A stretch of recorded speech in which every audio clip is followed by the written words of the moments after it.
Hello! In this video I will show you how to install Microsoft Edge browser on Motorola Razr 60 Ultra.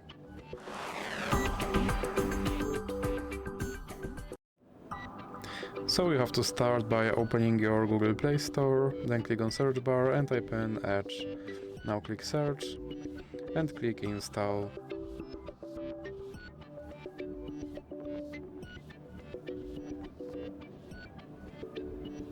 And now you have to click open. And here you can set this browser as a default browser, or you can click not now and you have to click confirm.